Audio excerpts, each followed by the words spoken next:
to the Armchair Chief. My name is Jordan. I appreciate you watching on YouTube, or if you're listening on any of the podcasts, thanks a lot. I appreciate it. Let's go ahead and get started. We had a very eventful week last week with some penalties levied out, as well as we had a full load on Saturday and Sunday of racing. We had a doubleheader Saturday.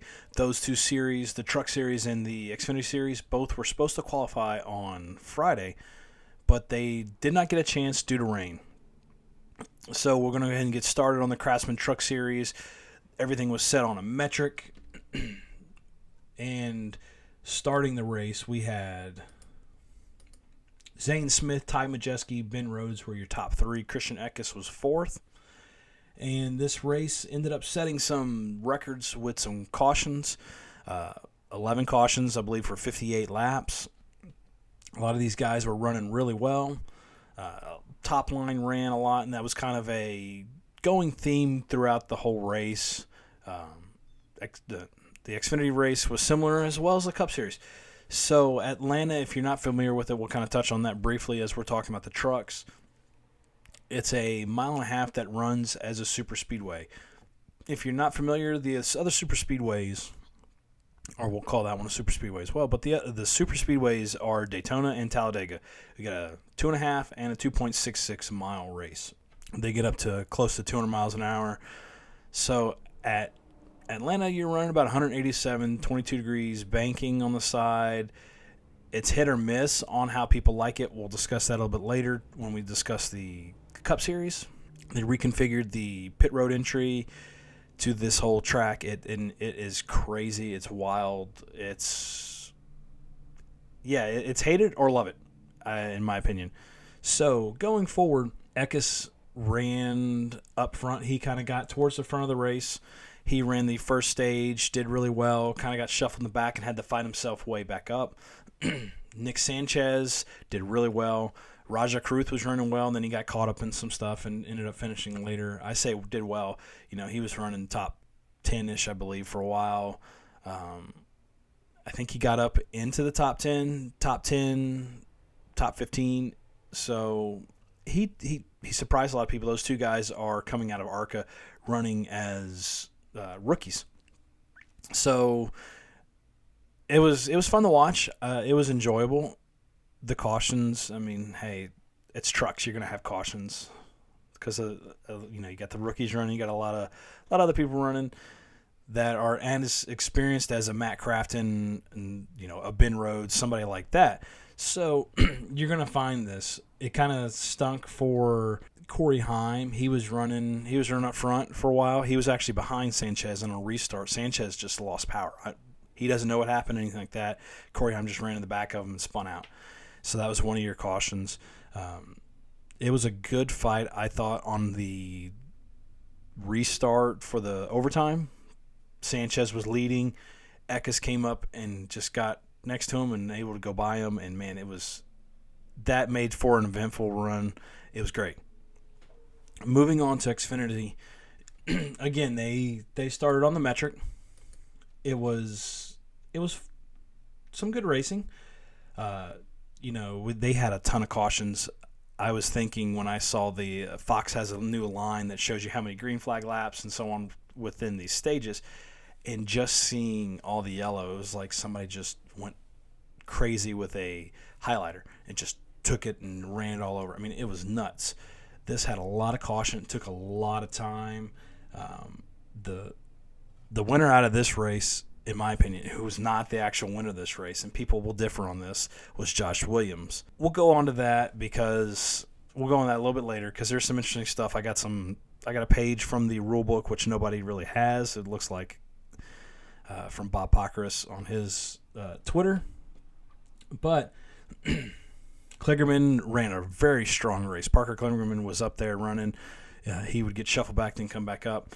Again, this is one of those races where the top line was very dominant throughout the race until the end of the race, and then the low line just came in and it a lot better than it did throughout the rest of the race. So it was wreck crazy, just various different things going on. Yeah, it was a nuts race. A lot of wrecks. Maybe it was due to the cold, and I mean we're talking cold Sunday at like 3-ish, because this was Eastern race. They were looking at like 45, I think it was, 47 degrees at race time. So this is cold temperatures for Atlanta. We're talking about the South. So, and we're talking end of March. So they're not used to all this, but we had a lot of bumping and banging. Ryan Truex ran really well. This is one of the races that he ran again for Joe Gibbs Racing. He did really well. I mean, this kid he's a grown man. I'd like to see him have a full-time ride again, especially with some good equipment. I mean, he's running this race and last race. He ran in top 5 for Joe Gibbs Racing. So I think if he has the equipment under him, he can run really well. And I said that last week too. So the big thing that kind of caused everything that I was talking about was Josh Williams, as I call him the, quote, winner of the race, because of all of the information, all the screen time he got. The Twitter blew up with him. I mean, it was nuts. So Josh Williams got caught up in one of these wrecks, and he put Bear Bond on. And as he explained, it's cold out there. Bear Bond needs warmth to stick. Well, Bear Bond flew off as he got back on the track. NASCAR ended up black flagging him, told him to park. He was ticked off about it. A lot of people were kind of like, what in the world's going on? This shouldn't be happening. It's, Bear Bond flew off. Why are you parking him? This is silly. He didn't like it either. So he went up and he parked his car right at the start-finish line, got out, and walked. Needless to say, this ticked off NASCAR. And he got called out to the hauler immediately. He had to sit there the whole entire race. And then his car was confiscated. They couldn't get it back. He got free. And as Bob Proctor's put it out there, this is the rule that kind of kicked in with Josh Williams. And this is why we say, and a lot of other people were saying, they went a little overboard on it. So it says, and I quote, "At the discretion of the series managing director, if a damaged vehicle elects to not enter pit road on the first opportunity, or if a damaged vehicle exits pit road before significant repairs have been made and thereafter causes or extends a caution, leaking fluid, debris, etc., then said vehicle may incur a lap or lapse or time penalty or may not be permitted to return to the race." So you had two other options that they could have done. Park them for 2 laps like they did Almirola last week. Give them a time penalty. Something. Not park them. In my opinion, that was stupid on NASCAR's part. I understand why they were doing it, but you also got to think about your atmosphere and what's going on with it being cold, things not being stick. I mean, he got up there and then it flew off, and they're like, we tried to put it on, we hoping it was stick, Anyway, so besides Josh Williams now, his mullet, he's got this thing where he parked at the start-finish line. You got everybody going at it. He came out and said, he's like, what are they going to do, fine me? I can't pay the fine. Denny Hamlin came out on Twitter and said, hey, I'll pay it. You have a whole bunch of other people. He's supposed to be on Door Bumper Clear this week, so after you get done listening to this podcast, go listen to that if you haven't. You can get kind of more of his perspective. It was interesting. It brought some more information to this race, more information, more entertainment, I would say, for the fans. As much as NASCAR hated what he did, I think it was great. As his kind of fight back without cussing, he didn't stick any middle fingers up, none of that kind of stuff. He just parked his car. And he could have pulled a Kyle Busch, as I heard somebody was telling me. It's like, well, I didn't want to drive any further because you're parking me. I didn't want to damage or cause any more debris to fly out. I mean, he could have gone with that route like Kyle Busch did in the past. Allgaier got into a wreck. In his aftercare interview, he flat out said, I hate this track. And I'm paraphrasing, but he's like, it's not fun anymore. It's not fun to race this track. So there's, as I was talking about earlier, it's love-hate relationship with this track. I think it's kind of like, but I think it's also part of these cars. These cars are tough to get through with some of the stuff, and we'll see what happens.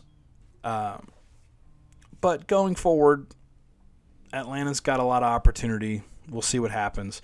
So towards the end of the race, Kligerman was running. Austin Hill was up in the lead.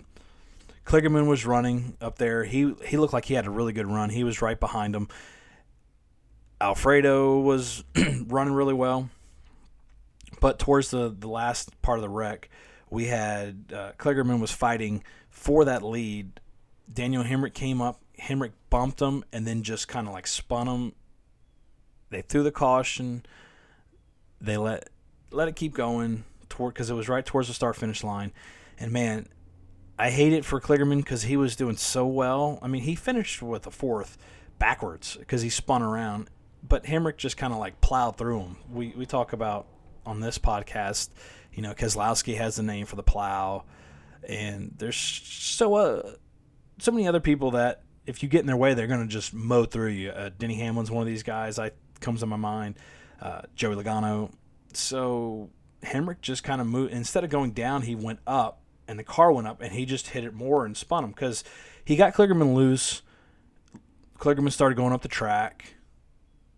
Hemrick started going up the track and then clipped him some more and spun him around. So that kind of that stunk for Kligerman. Ryan Truex, as I was talking about, he got a good end to this race. He finished actually third. Hemrick got second. So our winner was Austin Hill. He is a 3-time winner in the series here. I think Kyle Busch is the only one that's got the other win. I could be wrong. I am wrong.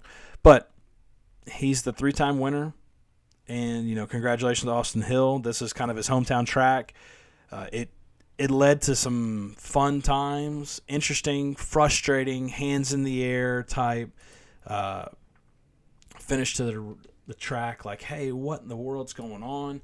This is crazy. It was nuts. So, kind of going into the standings on the Xfinity race, we have Austin Hill, John Hunter Nemechek. He's the other guy that won that I just forgot about. So John Hunter, Austin Hill, as well as Kyle Busch. Those are your 3 winners so far this year. And Sammy Smith. Good night. I'm just off of it right now. Anyway, Austin Hill, John Hunter, and Sammy Smith are locked in. And if we just go with the playoff points, we're looking at Allgaier, Hurst, Chandler Smith, Sam Mayer, Custer, Josh Berry, Daniel Hemrick, Kligerman, and Sheldon Creed. Creed had a good run, too, towards the beginning. He was up there competing pretty good, too. So, yeah, that's your projected playoff right now. We'll see what happens going forward. We got Circuit of the Americas this week. It's another doubleheader with the Craftsman trucks. You're going to have a lot of big-name people running these races. Ross Chastain, Kyle Busch running in the trucks. Ty Gibbs is running in the 19. So it's going to be fun. I like this road course. This is one of these places I'd love to go out to and see. Unfortunately, I haven't been there. So, with that being said, let's go ahead and move over into the Cup Series. They did qualify for pole, as it was done on Saturday.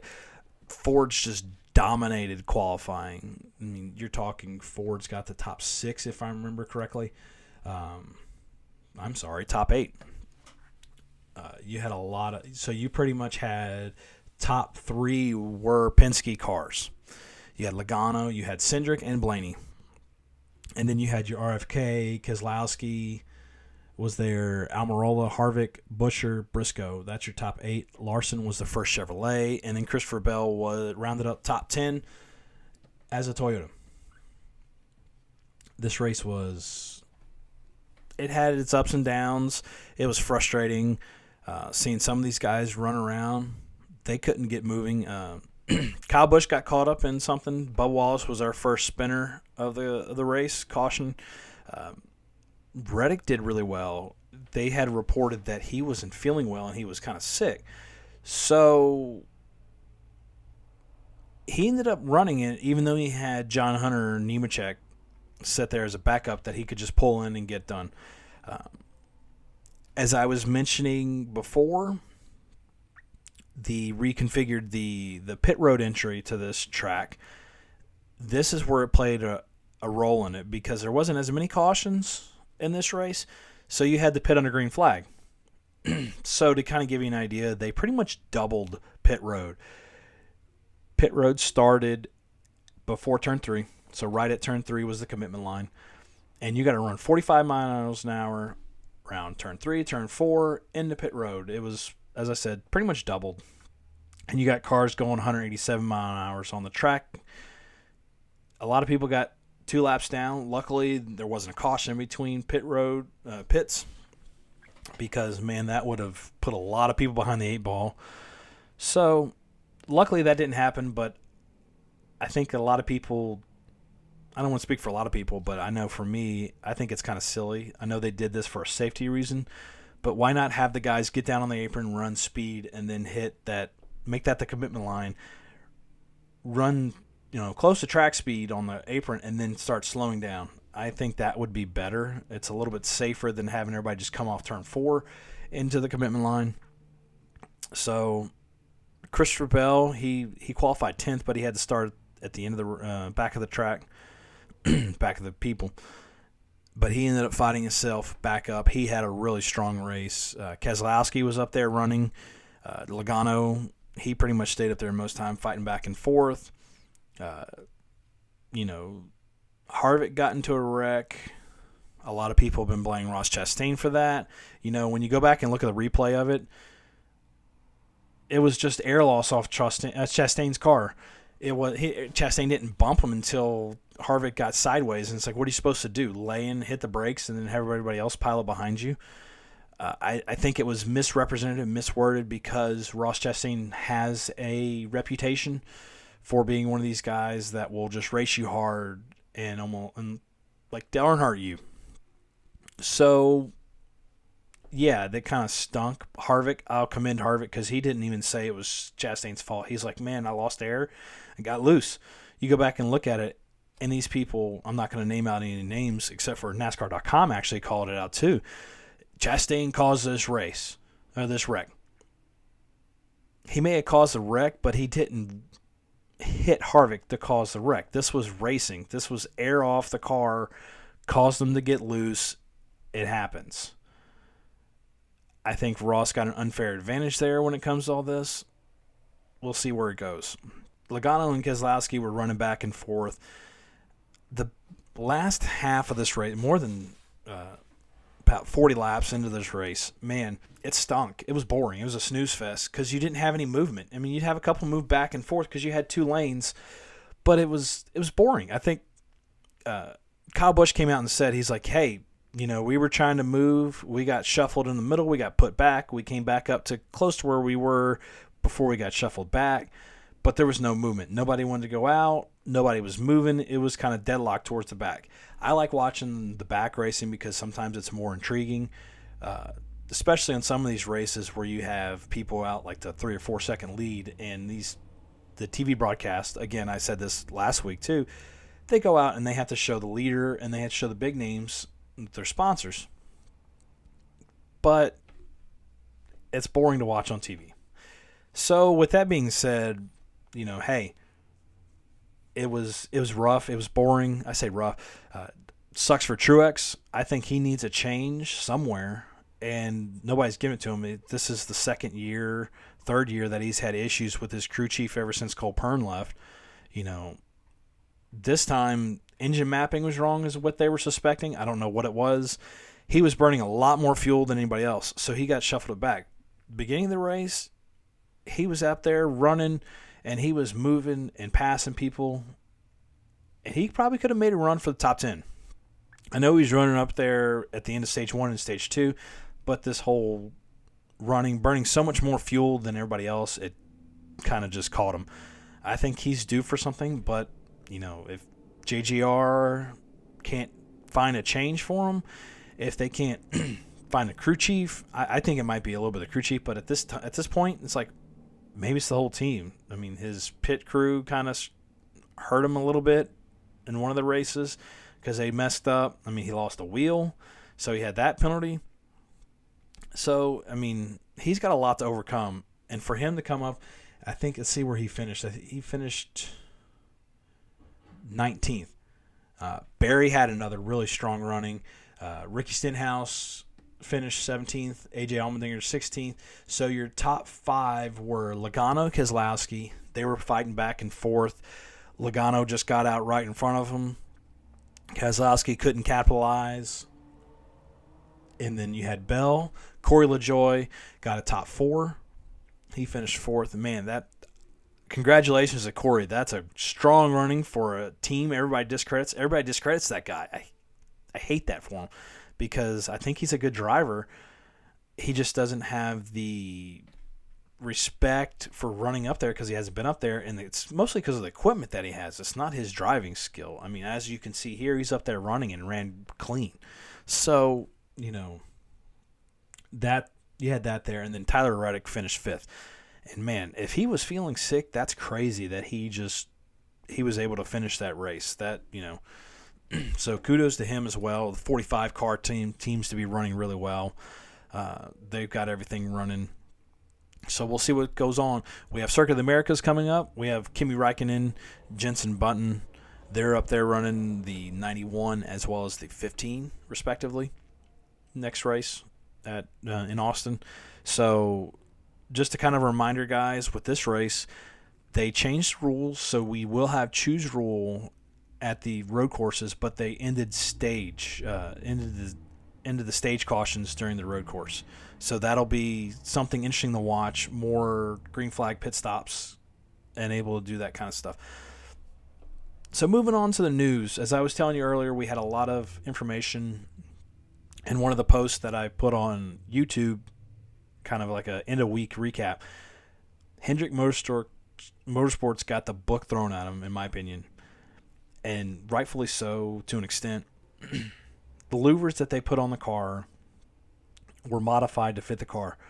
NASCAR caught it. NASCAR caught Justin Haley too on one of his louvers. And yeah, they ended up getting penalized. They docked 100 points for each driver except for Chase Elliott, which we'll cover that a little bit later. And they suspended their crew chiefs. They did it a lot. And hey, they modified a single source part. People were like, hey, but it was a single source part. They still had to modify it to put it on the car. You got to think about it. Try to go to NASCAR and say, hey, you gave me a part that doesn't fit. It doesn't match the CAD designs that we had sent you. We got to get this fixed. They didn't do that. Chad Knaus came out and kind of said, he was disappointed in this and it's a single source. It's not our fault. Bob Pockrass asked him, said, hey, you modified it to fit your car, right? Yeah, we had to modify it.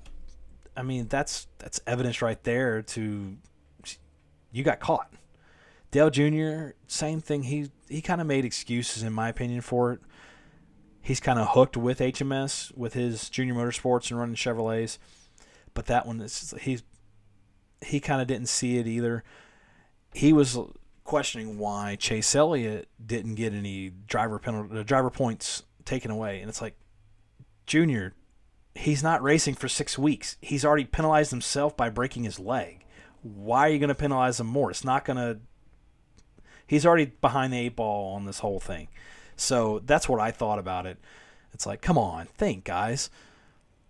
And yeah, they have more experience than me. They've been in a car. They know what the heck's going on with the cars. But when it comes to this, some of the stuff is just, in my opinion, out there saying, hey, this is what's going on. Look at it. Chase Elliott wasn't even running the cars when they got caught with the louvers at Phoenix. So, hey, I think it was rightfully so. The one that I don't like was the Eric Almirola penalty. Oh, and by the way, with HMS penalties, they are going to be appealing those. We'll see what happens with that. I think NASCAR is showing that they don't have favoritism with these guys. I don't know. We'll see what happens. But, Eric Almirola was the one that I didn't like the penalty because they parked him for 2 laps. The race, the wheel broke. It's not like the wheel fell off and rolled away. It broke off and rolled. And they penalized him for a loose wheel. That's kind of petty in my mind. That one was silly. Denny Hamlin was the other penalty that got caught. That made the big part of the news because he came out and flat out said, I'm taking Ross with me at the end of the race. He manipulated the race. And he admitted it. And he got fined. And he's calling and appealing. Denny, you manipulated the race. Ross could have finished at a higher spot. You broke a rule. Come on, man. I don't think he's going to win his appeal either. He got fined some points, and I can't remember how much money he got fined either. Hendrick Motorsports got fined $400,000, $100,000 per car, to give you an idea on that. So that's the big thing with that. I like what Kyle Busch said about that. They asked them in the interviews before the Atlanta race, so what do you think of Denny's penalty? Then he's like, should have kept his mouth shut. Don't talk about that stuff. Keselowski came out when they were asking him about the whole Hendrick Motorsports thing, and with Justin Haley as well. It's like, what do you think about this as you're an owner, driver owner? He's like, hey, he looked at Tony Stewart, looked at Clint Boyer. You guys have been smacked, and you learned. I've been smacked and learned. Sometimes getting smacked, we learn. So I see that as a big, hey, you kind of need to get smacked around. And if you look at a lot of people, I don't know about the fan bases. I see it, and probably some of the older fans, and maybe some of these fans of like Stuart Haas and so on. HMS gets a lot of favoritism, in my opinion. Look at Garage 56 they're running, so on. So I don't know. We'll see. Maybe this is NASCAR showing, hey, we don't have favoritism after people are coming out. They have a lot of like questionable cautions. William Byron's first win, questionable caution. So we'll see what happens with this going forward. We'll see what happens with the appeals coming forward. The last one that didn't get really shared, I believe, was a Xfinity crew member. He sold his hot pass to somebody, and it specifically says NASCAR, you cannot do that. NASCAR is the only one that can do that. So he pretty much got suspended from tracks indefinitely. That one was kind of thrown under the radar because it's not known. It's not big names. So that was one of the other penalties that happened. So anyway, moving forward, we got Circuit of the Americas. As I mentioned, Kimi Räikkönen, Jenson Button are going to be running. Jimmy Johnson comes back with Legacy in the 84. And it should be fun. We do have a doubleheader coming up on this race as well. Truck Series as well as the Xfinity Series are going to be running on Saturday. We have those races. And then we have the Cup Series running at 3:30. Be sure to check out on YouTube. I'll try to do an update when we get more details on when qualifying is and so on. And, yeah, we'll go from there. Hopefully this will be a fun race. It's been hit or miss with these cars. They tried to make them better in racing, and some, it's hit or miss, I think, with these. We'll see what happens. First Circuit of America race was horrendous. Mostly, it wasn't even the car's fault. It was just the rain. It was very dangerous conditions. And then moving forward, we'll see what happens. I want to see who comes out. I'm curious to see how Kimi Räikkönen and Jenson Button are going to be doing. Kimi's in a lot better equipment than Jenson, but we'll see what happens. All right, guys. Well, I appreciate you guys watching. Thanks again. Be sure to like, follow, and share. Comment if you have anything you want to talk about, anything you want me to bring up, and we'll try to bring it up. Thanks a lot, guys. Have a good week.